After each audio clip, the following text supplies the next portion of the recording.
Assalamualaikum warahmatullahi wabarakatuh dan selamat pagi. Jadi salam sejahtera saya ucapkan untuk kita semua, siswa-siswi yang mengikuti pembelajaran pada hari ini, dan Bapak Ibu Guru pendamping yang setia menemani siswa-siswi kita belajar pada hari ini. Jadi masih dalam program Smart School, generasi smart berkarakter cerdas Ki.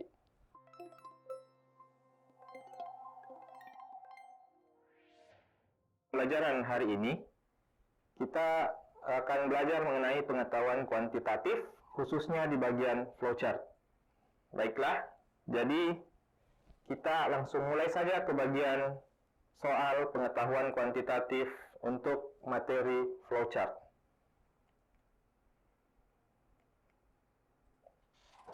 Jadi, untuk materi flowchart, sebenarnya ini merupakan soal yang cukup mudah untuk dikerjakan, karena kita hanya mengikuti apa instruksi atau petunjuk di soalnya sesuai panah yang diberikan dan sesuai instruksi yang diberikan. Jadi, untuk nomor 1, di sini bisa dilihat ada flowchart di bagian kiri dan pertanyaannya di bagian kanan. Untuk flowchart-nya sendiri, ada keterangan yang diberikan. Keterangannya merupakan KPK, yaitu kelipatan persekutuan terkecil, serta M dan N merupakan bilangan asli yang memenuhi dari 10 sampai 20. Kemudian, ketika diberikan input E, menghasilkan H sama dengan 8. Sedangkan ketika input E sama dengan 6, menghasilkan H sama dengan 42. Jadi, dua informasi ini akan membantu kita untuk menyelesaikan soal-soal pada flowchart ini. Nah, untuk pertanyaan pertama, yang ditanyakan adalah nilai M. Jadi, untuk nilai M sendiri, di sini kan nilai M-nya hanya diberikan langsung ke pertanyaan, tidak ada diketahui di soal. Artinya, kita hanya perlu menggunakan apa yang telah diketahui sebelumnya pada flowchart di bawah ini, di samping dan di bawahnya merupakan keterangannya ini. Jadi, yang pertama, karena yang diketahui hanya dua informasi, berarti ya kita coba saja salah satunya. Pasti setidaknya ada yang menghasilkan nilai M. Contohnya, yang paling pertama sesuai urutan kalau kita coba E sama dengan 8, harusnya menghasilkan H sama dengan 8 juga. Jadi kita masukkan sini. Yang pertama, jika E sama dengan 8, E sama dengan 8, maka sesuai urutan, kalau kita mulai dari atas, panahnya turun ke bawah menghasilkan nilai E, kemudian turun ke bawah lagi menghasilkan nilai F, yaitu 3E tambah 1. Jadi, F-nya adalah 3 dikali 8 ditambah 1, yaitu 25. Kemudian, turun lagi sesuai arah panahnya. Jadi, F diakarkan, apakah bilangan bulat? Jadi, akar F berarti akar 25. Akar 25 ini tentunya kita tahu sama-sama kalau nilainya 5. Jadi 5 adalah bilangan bulat. Sehingga sesuai dengan instruksi, jika bilangan bulat maka kita ke kiri. Jadi H di sini sesuai dengan yang ada diketahui di soal. Kalau kita tadi sebelumnya gunakan E sama dengan 8, maka H-nya juga 8. Jadi 8 sama dengan E, yaitu 8, akar F dikali akar F, yaitu 5, dibagi dengan M yang kita cari sebelumnya. Nah, kebetulan M-nya sudah ada, berarti kita tidak usah menggunakan input yang kedua untuk soal ini. Namun, jika M-nya belum muncul, jadi kita harus menggunakan informasi yang kedua untuk mengerjakan soal ini. Di sini tinggal menggunakan operasi aljabar saja, 8-nya bisa kita hilangkan, M-nya bisa ke sebelah, jadi M-nya sama dengan 5. Berarti untuk nomor 1 M-nya adalah 5. Jadi jawabannya ya C. Nah, untuk nomor 2 sendiri, tadi masih sama soalnya, yang diketahui masih sama, E-nya 8, hanya juga 8, E-nya 6, hanya 42, dan yang ditanyakan itu yang berbeda. Di sini yang ditanyakan MN dikurang N. Tapi tadi sudah kita tahu kalau M-nya adalah 5. Jadi sisa kita cari nilai N-nya. Karena M sudah diketahui dari pernyataan pertama, berarti otomatis N-nya ada di pernyataan kedua. Nah, kalau kita coba pernyataan kedua, berarti mulai dari E, 6, kemudian lanjut ke bawah, dapat nilai F, 3 dikali E ditambah 1, yaitu 18 ditambah 1, jadi 19. Kemudian ditanyakan apakah akar F, yaitu akar 19 bilangan bulat. Jadi tidak. Karena tidak berarti harusnya sesuai dengan instruksi soal harus ke kanan. Jadi kalau ke kanan, nilai G adalah F dikurang N. F-nya tadi 19, N-nya belum diketahui. Karena N yang mau dicari di soal. Jadi N yang harus didapatkan. Kemudian lanjut ke bawah, KPK E dari G itu merupakan nilai H. Jadi H di sini tadi 42 sama dengan KPK dari E yaitu 6 dan 19 dikurang N. Namun perlu diketahui di sini kalau nilai N-nya itu bukan nilai yang bisa dimasukkan sembarang karena ada batas N di soal yaitu 10 sampai 20. Jadi untuk mencari KPK yang hasilnya 42, ya bisa kita tentukan dari perkaliannya berapa, 6 sama 42. Itu salah satu caranya. Jadi kalau perkaliannya 6 yang dikalikan 42 itu 7. Harusnya di sini hasilnya 7. Jadi N yang mungkin adalah 12. Dan kebetulan 12 ini sudah masuk ke dalam syaratnya yaitu 10 sampai 20. Jadi N-nya adalah 12. Ketika dimasukkan ke pertanyaan M kali N yaitu 60 dikurang N 12, jawabannya adalah 48. Jadi untuk nomor 2 yaitu 48. Bisa ya? Nah, untuk nomor 3, teksnya masih sama. Tapi yang beda adalah ya pertanyaannya. Pertanyaannya untuk nomor 3 adalah E sama dengan 7, nilai H-nya berapa? Jadi sama seperti awal tadi, kalau kita masukkan E sama dengan 7, yang diperoleh adalah turun ke bawah, jadinya F sama dengan 3E ditambah 1. Yaitu 3 dikali 7 ditambah 1 adalah 22. Berarti F-nya 22. Kemudian dapat nilai G. G-nya adalah 22 dikurang N. N yang didapatkan itu pasti sama dengan N yang ada sebelumnya, karena soalnya masih sama. Jadi kita gunakan saja N yang tadi 12. Sehingga G-nya adalah 10. Kalau kita cari lanjut ke bawah, nilai KPK E dan G yaitu nilai H adalah KPK dari 7 dan 10. KPK dari 7 dan 10 karena tidak memiliki faktor persekutuan yang sama, harusnya tinggal kalikan saja KPK-nya. Sehingga jawaban untuk nomor 3 adalah KPK-nya yaitu 70. Jadi jawabannya C. Oke? Jadi nomor 3 jawabannya C karena kita tinggal cari KPK-nya 7 dengan 10 saja. Bisa ya? Nomor 3. Oke, jadi untuk nomor selanjutnya kita coba lagi. Nomor 4. Di sini tipe soalnya merupakan tipe di mana kita membandingkan dua nilai P, yaitu nilai H jika diberikan input E sama dengan 39, dan nilai Q yaitu saat diberikan E sama dengan 40. Jadi, ketika kita bandingkan dua informasi ini, ya diperoleh hubungan P lebih besar dari Q, P lebih kecil dari Q, atau P sama dengan Q, bahkan bisa jadi tidak bisa juga ditentukan nilainya atau hubungannya. Jadi dari 4 kemungkinan ini, mana yang benar antara hubungan P dan Q? Jadi bisa juga dicoba dulu, sambil saya coba kerjakan juga. Yang pertama, kita cari secara berurutan dari nilai P dulu, yaitu nilai H-nya ketika E sama dengan 39.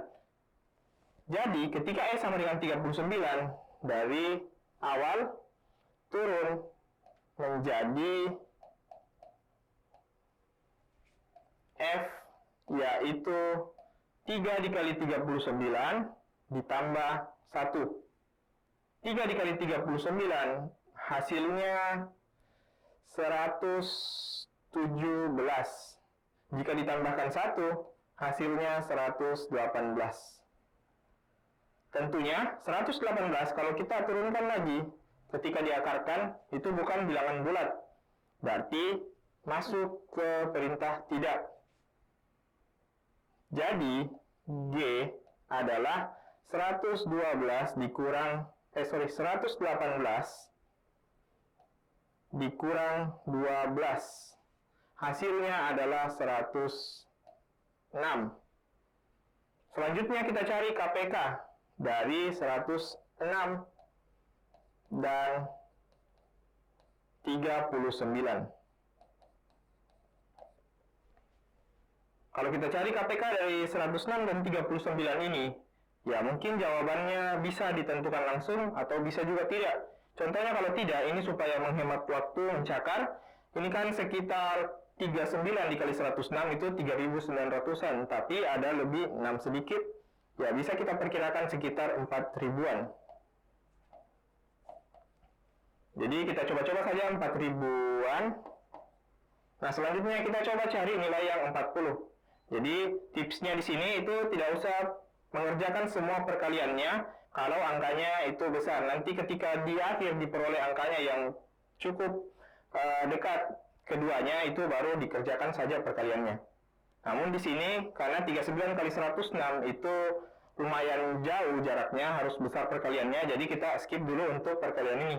Kita coba yang Q-nya 40. Jadi kalau kita coba 40 Q-nya, E-nya, jadi dari 40 turun ke bawah, 3 dikali 40 ditambah 1, yaitu 121.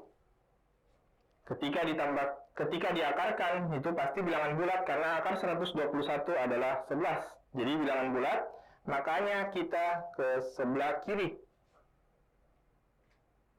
Jadi, karena kita ke sebelah kiri, berarti nilai H adalah E tadi 40,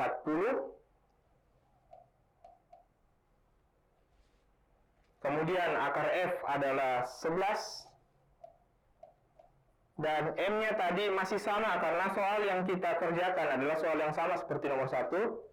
Jadi M dan N masih berlaku di sini. Artinya 40 dikali 11 dibagi M yaitu 5. Jadi 40 sama 5 bisa disederhanakan jadi 8, sehingga hanya itu 88. Hanya 88 artinya Q adalah 88 dan P tadi 4.000-an. Jadi ini sekitar 4.000-an. Dan Q-nya adalah 88. Artinya ini dua angka yang sangat jauh berbeda. Jadi bisa kita simpulkan kalau P itu lebih besar dari Q. Jadi jawaban yang tepat untuk nomor 4 ini adalah yang A. Nah, sekarang ini flowchart yang berbeda. Tapi tipe soalnya, tipe pertanyaannya itu pasti masih sama. Karena di sini X sama dengan 2. Yang ditanyakan adalah nilai W. Tapi bedanya dengan soal sebelumnya, flowchart sebelumnya adalah untuk soal yang ini, flowchart ini tidak memiliki keterangan. Jadi kita tinggal kerja lurus saja dari awal, dari mulai sampai selesai. Oke, jadi dari mulai tinggal ikut panahnya sampai selesai. Jadi, oh ya, ini harusnya Y-nya ada di sini ya. Ya. Jadi, jika diberikan input X sama dengan 2, maka nilai W adalah, kita mulai dari awal. Untuk X-nya 2, maka Y-nya ke kanan, itu sama dengan X tambah 3, yaitu 2 ditambah 3 berarti 5. Kemudian turun ke bawah, yang ditanyakan Y-nya genap. Y-nya itu 5, berarti bukan genap, artinya kita turun lagi ke bawah panahnya, karena katanya tidak. Berarti, nilai W adalah Y ditambah 1, artinya W-nya 6. Ketika sampai di sini W-nya 6, kemudian diproses menjadi W yang akan disimpan dan selesai. Artinya, yang terakhir adalah W-nya sama dengan 6. Berarti jawaban untuk nomor 5 ini adalah 6, yaitu E. Nah, sekarang untuk nomor 6, flowchart-nya masih sama, yang beda adalah pertanyaannya. Di sini diberikan inputnya adalah X sama dengan 5. Sebenarnya caranya pasti sama, jadi tinggal kita mulai saja dari awal lagi. Jadi, untuk X-nya sama dengan 5, diperoleh Y-nya adalah, ya betul, 8. Karena X ditambah 3, X-nya tadi 5, ditambah 3 jadi 8. Kemudian turun lagi ke bawah sesuai arah panah. Jadi flowchart itu ikuti saja sesuai arah panah. Nah, kemudian karena Y-nya 8 adalah genap, berarti harusnya dia ke kiri. Dapat nilai Z, yaitu Z sama dengan 2 dikali X, X-nya tadi 5, dikurang Y. Y-nya adalah 8, yang ini. Artinya, ini 10 dikurang 8 adalah 2. Berarti, kita geser lagi. Ditanyakan, apakah Z kurang dari Y?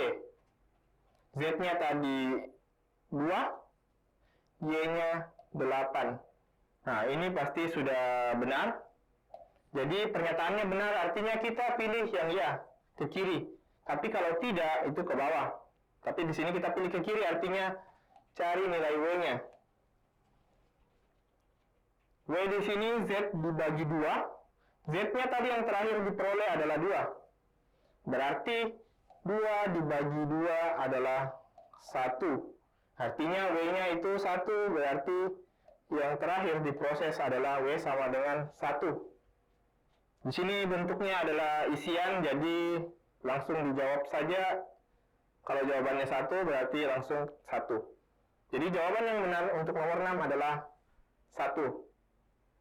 Nah, di sini nomor 7 itu soal perbandingan nilai P dan Q lagi. Jadi untuk menjawab soal perbandingan nilai P dan Q, kita cari P-nya terlebih dahulu. Jika P-nya berbentuk pernyataan, dan Q-nya nanti ketika sudah didapat nilai P. Jadi, P-nya yang pertama, nilai W jika diberikan input X-nya sama dengan 20.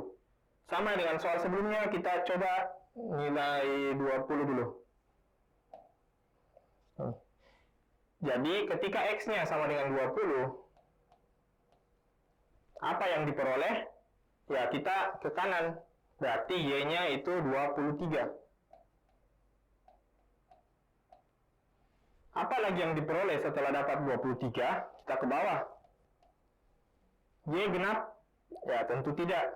Jadi, harusnya turun lagi ke bawah. W langsung didapat. Nilai W-nya adalah Y ditambah 1, artinya 23 ditambah 1 berarti 24. Jadi, nilai W adalah 24. Untuk nilai P, ini nilai P. Nah, sekarang kita cari nilai Q. Nilai 2W, jadi cari dulu W-nya terus dikali 2. Yang pertama, X-nya 25. Ini harusnya bisa ya. Masih sama.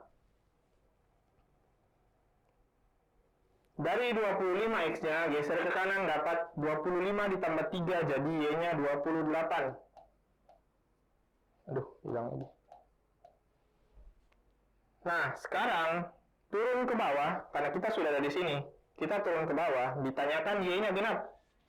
Karena Y-nya genap, ya berarti kita harusnya ke kiri, bukan ke bawah. Karena kalau ke bawah itu tidak, kalau ke kanan itu ya. Di sini tadi harusnya pernyataan Y-nya. Jadi kalau ke kiri, berarti kita dapat nilai Z dulu. Yang nilainya adalah 2 dikali X dikurang Y. Berarti 2 dikali X, 25. Dikurang 25, 2 dikali X 50 ya. 2 dikali X 50 dikurang 28 Y-nya. Jadi di sini jawabannya 22 untuk Z. Nah, sekarang ditanyakan lagi, apakah Z kurang dari Y? Kita tinggal bandingkan Z-nya kurang dari Y. Z-nya kan 22, Y-nya 28. Jadi 22 kurang dari 28 ini benar. Jadi kita harusnya ke kiri, bukan ke bawah. Kalau ternyata pernyataannya salah, harusnya kita ke bawah, tapi di sini kita ke kiri, berarti kita pakai yang W lagi. W sama dengan Z per 2. Sebelumnya sudah didapat bahwa Z-nya itu 22. Artinya, kita tinggal kalikan, bagi saja dengan 2. Jadi diperoleh W-nya itu 11. Dapat nilai W di sini, nah merupakan akhir dari proses flowchart ini. Tapi yang ditanyakan adalah nilai 2W.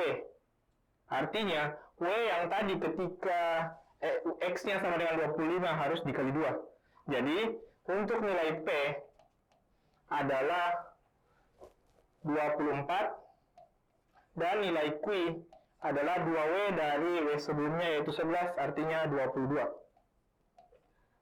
Nah, dari dua perbandingan ini bisa kita lihat kalau jawabannya adalah yang P lebih besar dari Q.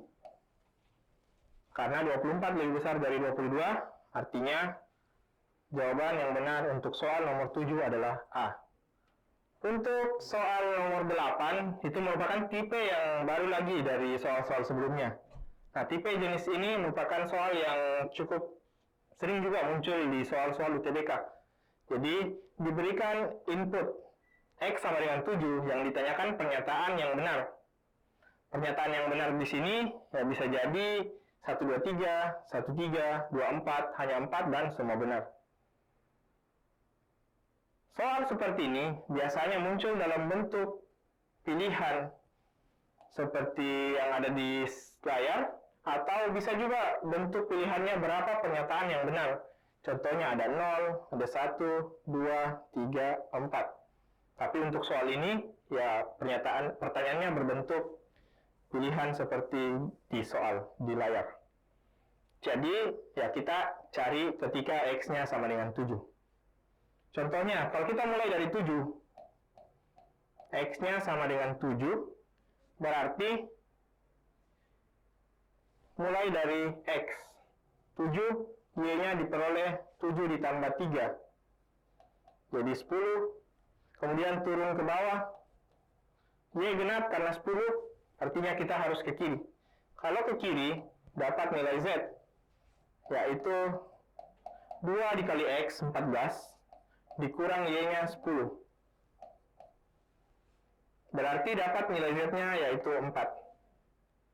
Kalau sudah dapat nilai Z4, kita lanjut lagi. Apakah Z kurang dari Y?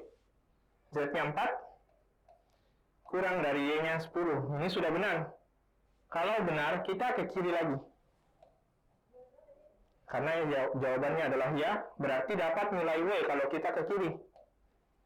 W-nya adalah Z dibagi 2. Z-nya 4, dibagi 2, yaitu 2. Jadi nilai W di sini diperoleh 2. Nah, kalau sudah diperoleh nilai W-nya 2, kita tinggal jawab semua soal yang ada di pilihan. Yang pertama, W adalah bilangan prima. Ya jelas bahwa 2 adalah bilangan prima. Jadi pernyataan 1 benar. Kalau pernyataan 1 benar, nah ini tips lagi. Kalau pernyataan 1 benar, 3 juga pasti benar. Untuk pilihan yang seperti ini. Kemudian W habis dibagi 2, itu benar. 2 habis dibagi 2 benar.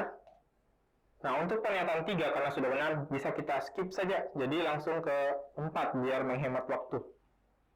10 habis membagi W. Nah, ini pasti salah. Karena 2 dibagi 10, ini terbalik, tidak habis. Harusnya 10 yang dibagi 2 itu yang benar. Ini salah.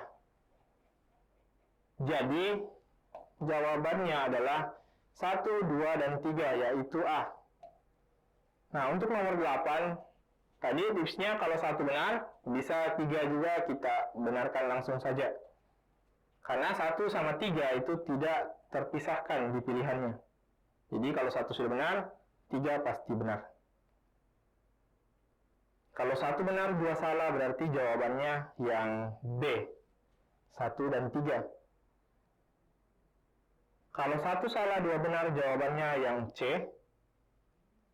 1 salah, 2 salah, jawabannya yang D. Untuk jawaban yang E itu ada beberapa kemungkinan, jadi ya coba semua. Nah, sekarang untuk nomor 9. Nah, di sini. Untuk nomor 9, jika diberikan input X bilangan prima yang kurang dari 12, apakah W bilangan prima? Jadi untuk tipe soal seperti ini kita hanya fokus ke pertanyaannya, apakah bisa dijawab pertanyaan yang ini. W-nya prima atau tidak? Sebenarnya pertanyaan ini itu mengecoh. Jadi apakah W prima bilangan prima atau tidak? Itu sama saja ditanyakan W-nya berapa. Sama seperti soal-soal sebelumnya. W-nya berapa? Cuman ya diperumit lagi kata-katanya, apakah W bilangan prima. Kalau tidak, ya tidak apa-apa, tetap terjawab. Kalau iya, ya juga tetap terjawab. Tapi yang jadi masalah itu kalau ada beberapa kemungkinan, bisa ya, bisa tidak, untuk satu pernyataan ini.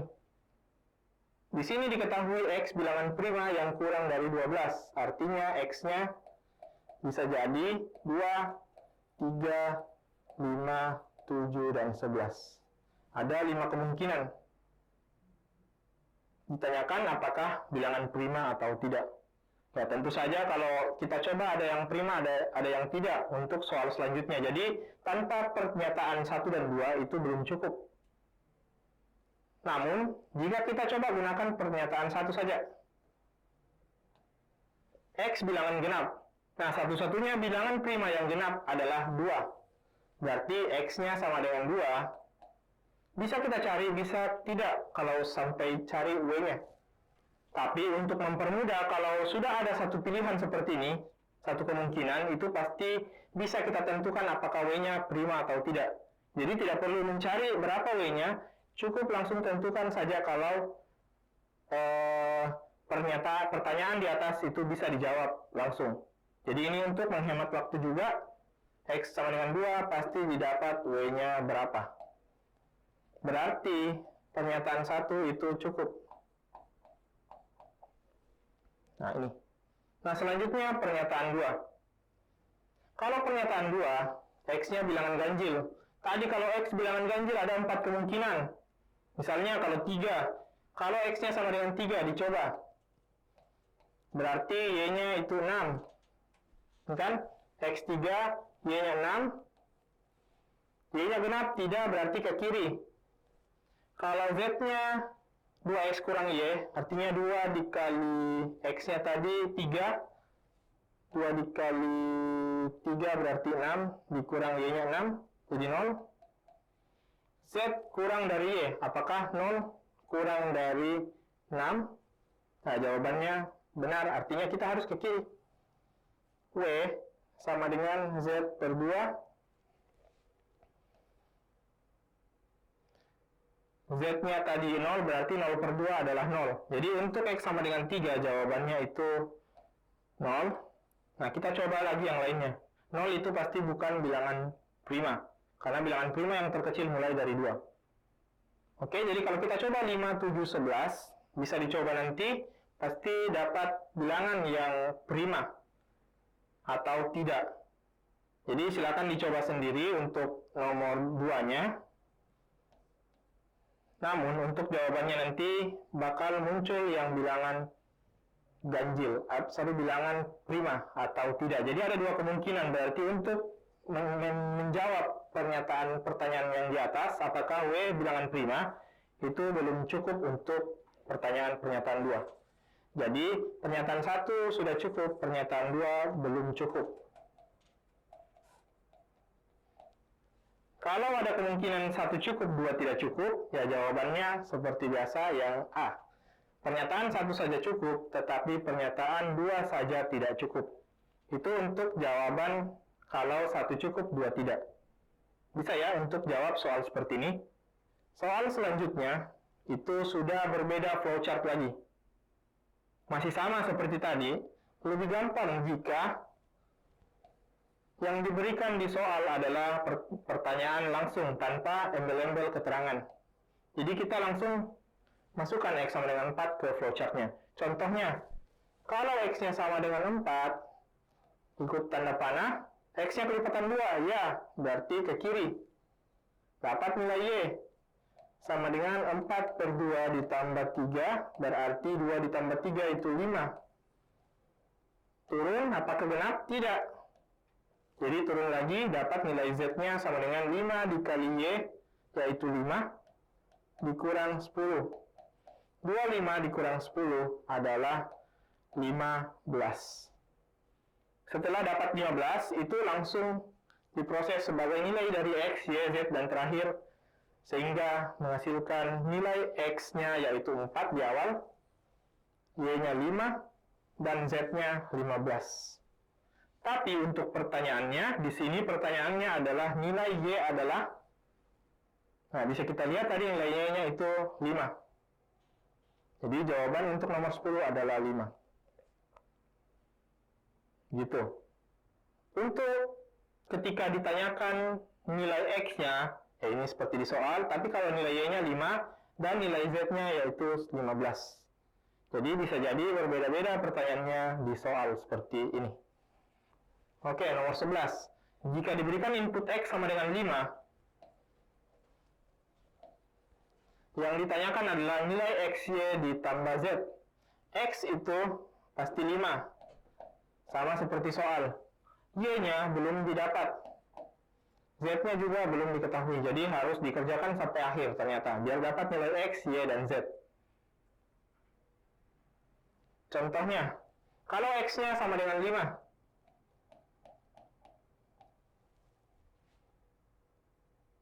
Apakah kelipatan 2? Ya, jawabannya tidak. Apa yang terjadi kalau jawabannya tidak? Ya, berarti kita harusnya ke bawah, sesuai dengan instruksi dari flowchart-nya. Tidak, berarti Y sama dengan 2X, artinya 2 dikali 5 dikurang 1, berarti 9. Apalagi yang terjadi? Ya, kita ikut panahnya. Ditanyakan Y-nya genap atau tidak? Jawabannya, Y-nya tidak genap karena nilainya 9. Berarti, kalau tidak, kita harus ke bawah lagi. Didapat nilai Z, 5 dikali Y, 5 dikali 9 dikurang 10, berarti 45 dikurang 10, jawabannya 35. Kemudian setelah dapat 35, ikut panahnya, dan panahnya ternyata selesai sampai di sini. Jadi, untuk menjawab soal nomor 11, ya kita masukkan semua nilainya, ini Z, ini Y, dan ini X-nya. Jawabannya adalah X kali Y berarti 5 dikali 9 ditambah 35. Ini 45, ini 35, berarti 80 ya. Ya, 80. Jadi, jawaban nomor 11 adalah 80.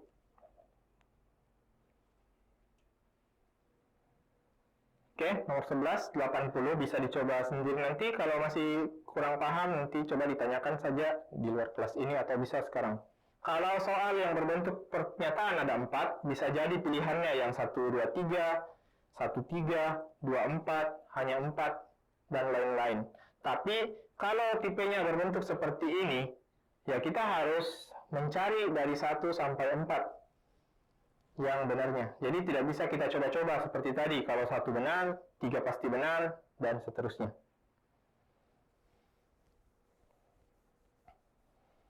Nah, di sini kita mulai lagi dari X sama dengan 7.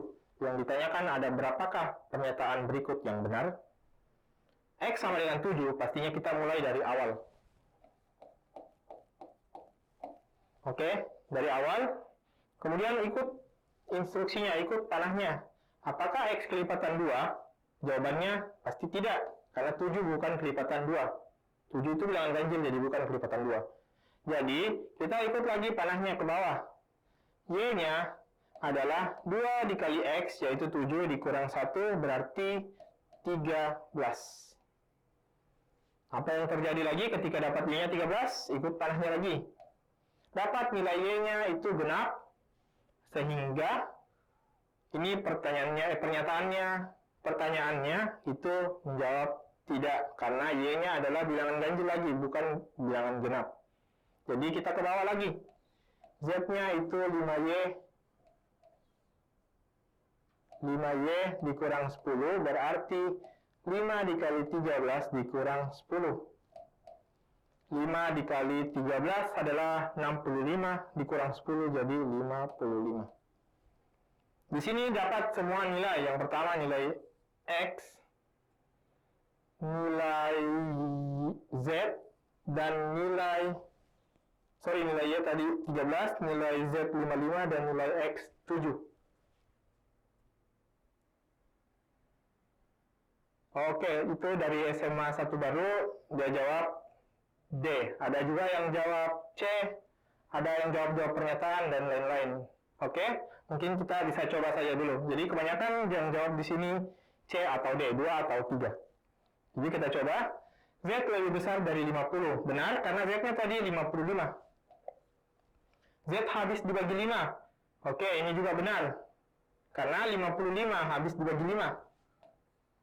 Kemudian yang ketiga, XY ditambah 2Z itu bilangan ganjil.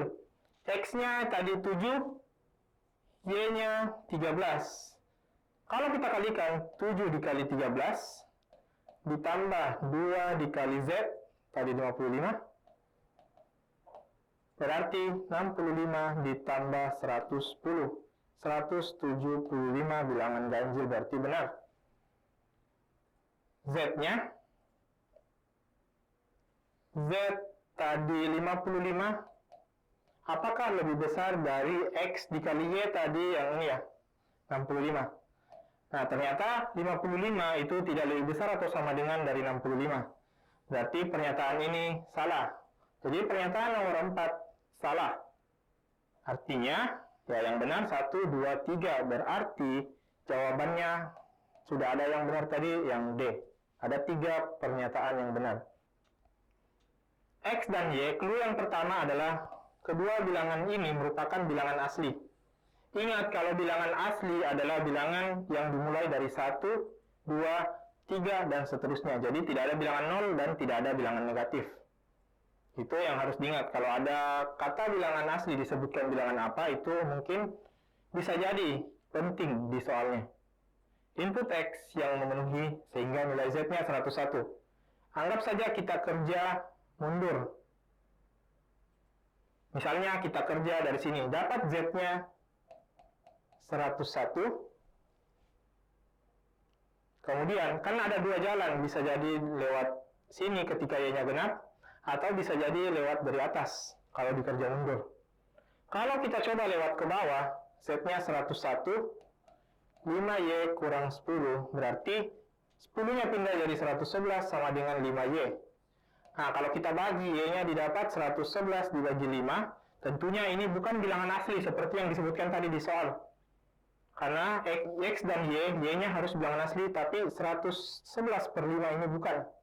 Berarti bukan lewat bawah. Jadi kita coba lagi lewat atas, berarti Y kuadrat ditambah 1 itu sama dengan 101. Berarti Y kuadratnya sama dengan, ya betul, 100. Kemudian Y kuadrat ini bisa ada 2 kemungkinan. Yang pertama, Y-nya 10 atau Y-nya minus 10. Tapi kembali lagi ke soal, kalau Y-nya harus bilangan asli, jadi tidak ada yang negatif. Kita coret yang negatif, berarti Y sama dengan 10 masih bisa. Karena kebetulan Y-nya juga genap, nggak sesuai arahnya genap, bahkan dikerjakan. Naik ke atas, Y-nya tadi 10. 10. Nah, berapa nilai X-nya sehingga kita dapat nilai 10 ini?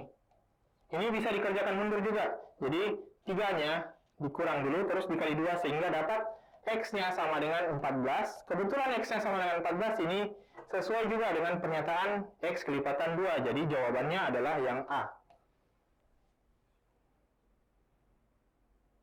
Oke, jadi untuk nomor 13 jawabannya A. Nah, itu saja mungkin untuk materi kali ini tentang flowchart pada bagian pengetahuan kuantitatif. Jadi, untuk selanjutnya silakan kembali latihan-latihan untuk soal flowchart pengetahuan kuantitatif, dan semoga ilmu yang saya berikan bermanfaat bagi adik-adik semua. Terima kasih juga untuk adik-adik yang sudah menyempatkan belajar, dan para bapak ibu guru yang mendampingi siswa-siswi kita di sekolah untuk belajar pada hari ini. Jadi kurang lebihnya mohon dimaafkan. Assalamualaikum warahmatullahi wabarakatuh dan selamat pagi.